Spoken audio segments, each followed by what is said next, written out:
नमस्कार और the deep dive में आपका स्वागत है। आज हम एक बहुत ही दिलचस्प स्रोत पर बात कर रहे हैं। ये हमारे एक श्रोता ने साझा किया है, नील डोनाल्ड वॉल्श की किताब कन्वर्सेशंस विद गॉड बुक 2 का 6वां अध्याय।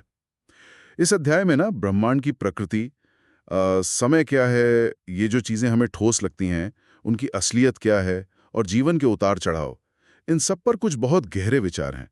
और हाँ, इसमें पुरुष और स्त्री ऊर्जाओं पर भी एक अनोखा नजरिया मिलता है। तो आज हमारा काम है इस स्रोत से मुख्य विचारों और अंतर्दृष्टियों को समझना। कभी सोचा है कि जिसे हम खाली जगह मतलब स्पेस समझते हैं, क्या वो वाकई खाली है? या ये जो दीवारें हैं, मेज हैं, सब कुछ इतना ठोस लगता है, वो शायद वैसा है ही नहीं जैसा दिखता है। ये अध्याय कुछ ऐसे ही मतलब दिमाग घुमा देने वाले विचारों से भरा है। तो चलिए शुरू करते हैं आज की ये खोजबीन। तो शुरुआत करते हैं स्थान और समय के विचार से। स्रोत एक बहुत ही अनोखी बात कहता है कि स्थान यानी स्पेस असल में समय का ही एक रूप है, समय का प्रदर्शन। और जिसे हम खाली स्थान कहते हैं, वो खाली बिल्कुल नहीं, बल्कि ऊर्जा और कंपन से भरा हुआ है। हाँ, बिल्कुल। ये थोड़ा समझने में मुश्किल लगता है ना? हाँ, ये पारंपरिक सोच से काफी अलग है। देखिए, स्रोत के अनुसार ये अदृश्य ऊर्जा ही है जो पदार्थ को यानी मैटर को एक साथ बांधे रखती है। अच्छा। जैसे कोई गोंद हो जो सब कुछ जोड़े हुए है। और पदार्थ की बात करें तो स्रोत एक और चौंकाने वाली बात कहता है क्या?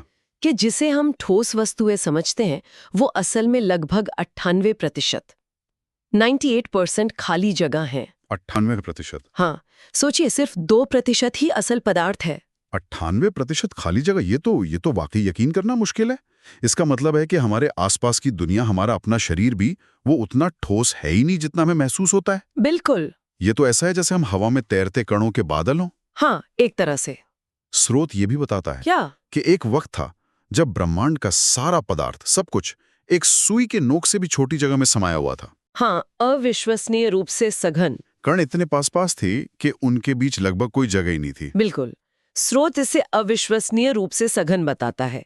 आज हम जिसे ठोस मानते हैं ना, वो उस शुरुआती अवस्था के मुकाबले लगभग खाली है। और स्रोत इससे भी पहले की बात करता है, जब पदार्थ बना ही नहीं था। पदार्थ से भी पहले। हाँ।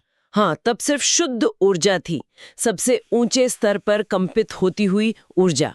स्रोत इसे एंटी मैटर कहता है। Anti matter? यहाँ एंटी मैटर का मतलब भौतिकी वाले एंटी मैटर से थोड़ा अलग है।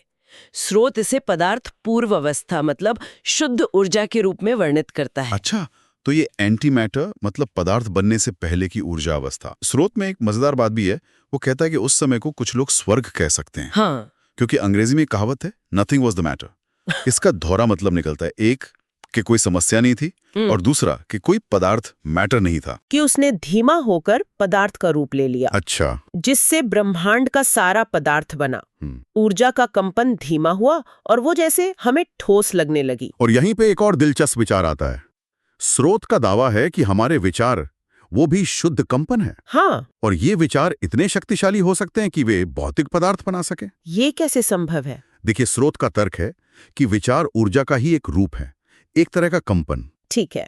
और जब बहुत सारे लोग एक ही विचार पर ध्यान केंद्रित करते हैं, एक ही तरह से सोचते हैं, तो ये सामूहिक विचार, ये सामूहिक कंपन भौतिक वास्तविकता को प्रभावित कर सकता है। सच में? हाँ, यहाँ तक कि ब्रह्मांड के हिस्सों का निर्माण भी कर सकता है। ये एक तरह से चेतना की शक्ति और वास्तविकता बनाने में उसकी भूमिका पर जोर देता है, जिसका जिक्र पहली किताब में भी था। ये सिर्फ दुनिया को देखना नहीं है, बल्कि उसे बनाने में हिस्सा लेना है। मतलब हमारे सोचने का तरीका सिर्फ हमारे मन तक सीमित नहीं है, उसका असर बाहरी दुनिया पर भी पड़ सकता है। ये तो बहुत बड़ी जिम्मेदारी लगती है। बिल्कुल। अच्छा, अब ब्रह्मांड की बात करते हैं। विज्ञान भी कहता है कि ब्रह्मांड फैल रहा है। स्रोत भी इसकी पुष्टि करता है, कहता है कि यह अविश्वसनीय गति से फैल रहा है। हाँ। लेकिन क्या यह हमेशा फैलता ही रहेगा? स्रोत के अनुसार नहीं, ये एक चक्रीय प्रक्रिया है, एक चक्र की तरह। अच्छा। एक समय आएगा जब बाहर फैलने वाली ऊर्जा वो कमजोर पड़ जाएगी और अंदर खींचने वाली चीजों को एक साथ रखने वाली ऊर्जा हावी हो जाएगी। तो फिर तब सब कुछ वापस सिकुड़ना शुरू कर देगा। ब्रह्मांड का सिकुड़ना, बिग क्रंच जिसे कहते हैं। हाँ, कुछ वैसा ही। स्रोत कहता है कि सब कुछ सचमुच जगह पर आ जाएगा, फॉल इनटू प्लेस। सारी ऊर्जा, सारा पदार्थ वापस अपने मूल स्रोत में। उसी शुद्ध ऊर्जा में। हाँ, उसी शुद्ध ऊर्जा की स्थिति में लौट जाएगा जिसे स्रोत मैं या ईश्वर कहता है, जैसे सब कुछ अपने घर वापस लौट रहा हो। और फिर क्या ये अंत होगा? नहीं, फिर ये चक्र दोबारा शुरू होगा। दोबारा? हाँ, एक और बिग बैंग, एक नया ब्रह्मांड जो फिर से फैलेगा और फिर सिकुड़ेगा। स्रोत कहता है ये प्रक्रिया अनंत है, हमेशा चलती रहती है। हमेशा? हाँ, वो इसकी तुलना ईश्वर के सांस लेने और छोड़ने से करता है, एक निरंतर लय, विस्तार और संकुचन की, जैसे ब्रह्मांड सांस ले रहा हो। ये ब्रह्मांडीय स्तर पर सांस लेने और छोड़ने की कल्पना, ये तो काफी काव्यात्मक है। लेकिन ये सब विशाल ब्रह्मांडीय बातें, ये हमारे रोजमर्रा के जीवन से कैसे जुड़ती हैं? इसका हमारे लिए क्या मतलब है? अच्छा सवाल है। हम इस ज्ञान का क्या करें? देखिए, स्रोत कहता है कि ब्रह्मांड के इन बड़े चक्रों को समझना हमें अपने जीवन के छोटे चक्रों को समझने में मदद करता है। अपनी जीवन के चक्र? हाँ, हमारा जीवन भी लयबद्ध है। हर चीज का एक मौसम होता है, एक समय होता है। जीवन में उतार चढ़ाव, खुशी और गम, शुरुआत और अंत, ये सब उसी बड़े ब्रह्मांडीय पैटर्न का हिस्सा है, उसी लय का प्रतिबिंब है एक तरह से। तो आप कह रहे हैं कि अगर हम ये समझ जाएं कि सब कुछ चक्रीय है, तो हम जीवन को सिर्फ झेलने की बजाय उसका आनंद ले सकते हैं। बिल्कुल। मुश्किल समय में ये उम्मीद रख सकते हैं कि ये बदलेगा, और अच्छे समय में उसका पूरा लुत्फ उठा सकते हैं। हाँ, स्रोत का इशारा इसी तरफ है। जब हम समझते हैं कि सब कुछ एक प्राकृतिक लय में चलता है, तो हम जीवन के प्रक्रिया पर भरोसा करना सीखते हैं। भरोसा करना? हाँ, हम जानते हैं कि रात के बाद सुबह होगी, पतझड़ के बाद बहार आएगी। ये समझ हमें वर्तमान क्षण में जीने और जीवन की यात्रा का आनंद लेने में मदद करती है, बजाय इसके कि हम लगातार किसी चीज का विरोध करते रहें या बदलने की कोशिश करते रहें। ये बात तो सही है। और जीवन की लय और प्रवाह की बात करते हुए स्रोत पुरुष और स्त्री सिद्धांतों या ऊर्जाओं पर आता है। वो कहता है कि महिलाएं जीवन की इस लय के साथ पुरुषों की तुलना में ज्यादा स्वाभाविक रूप से जुड़ी होती हैं। हाँ, ये एक बड़ा दावा है। हाँ, स्रोत के अनुसार महिलाएं जीवन के प्रवाह के साथ बहने में ज्यादा सहज होती हैं। वे जीवन की लय को महसूस करती हैं और उसके अनुसार चलती हैं। और पुरुष? जबकि पुरुषों की प्रवृत्ति धक्का देने, खींचने, विरोध करने और प्रवाह को नियंत्रित करने की होती है। हालांकि स्रोत तुरंत ये भी स्पष्ट करता है कि ये एक सामान्य अवलोकन है, कोई कठोर नियम नहीं। अच्छा। बहुत से अपवाद हो सकते हैं और होते हैं। ये किसी को श्रेष्ठ या कमतर बताने के लिए नहीं है। स्रोत महिलाओं का वर्णन बहुत सुंदर ढंग से करता है। कहता है कि वे हवा में फूलों की धुन सुन सकती हैं, अनदेखे सौंदर्य को देख सकती हैं और जीवन की खिंचाव और आग्रह को महसूस कर सकती हैं। हाँ, वे जानती हैं कि कब तेज भागना है, कब आराम करना है, कब हंसना है, कब रोना है, कब किसी चीज को थामे रखना है और कब उसे जाने देना है। बिल्कुल। ये जीवन की लय के साथ गहरा तालमेल दिखाता है। ये बिल्कुल यिन और यांग की तरह है, दिव्यता के दो पहलू, दो पूरक ऊर्जाएं। स्रोत इस बात पर बहुत जोर देता है कि ये श्रेष्ठता का सवाल नहीं है। हाँ, ये महत्वपूर्ण है। कोई भी पहलू बेहतर या बदतर नहीं है, बस अलग है। जैसे गर्म ठंड से बेहतर नहीं है या ऊपर नीचे से बेहतर नहीं है। दोनों मिलकर संतुलन बनाते हैं, पूर्णता लाते हैं। स्रोत में एक और बिंदु है जो थोड़ा विचार करने वाला है। वो कहता है कि पुरुष होना एक तरह का परीक्षण का मैदान या परीक्षा काल हो सकता है। ये सुनने में थोड़ा अजीब या विवादास्पद लग सकता है। हाँ, ये वाक्य ध्यान खींचता है। इसका क्या मतलब है? स्रोत का सुझाव है कि पुरुष अनुभव के माध्यम से कुछ खास सबक सीखे जा सकते हैं। जैसे जब कोई पुरुष आक्रामकता की जगह तर्क को चुनता है, अच्छा, अवमानना की जगह करुणा को, और हमेशा जीतने की इच्छा की जगह ऐसी स्थिति को चुनना सीखता है जहां कोई हारे ही नहीं, मतलब विन विन सिचुएशन। हाँ, तब वो महिला ऊर्जा के सार को, उसकी गहराई को समझ सकता है।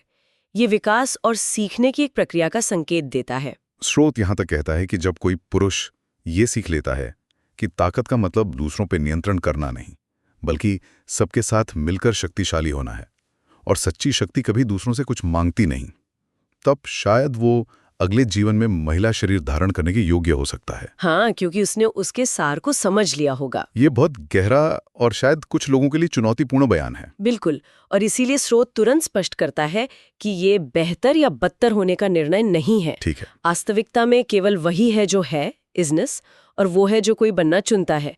जैसे गर्म ठंडे से बेहतर नहीं, ऊपर नीचे से बेहतर नहीं, वैसे ही स्त्री पुरुष से बेहतर नहीं है, वे बस अलग हैं।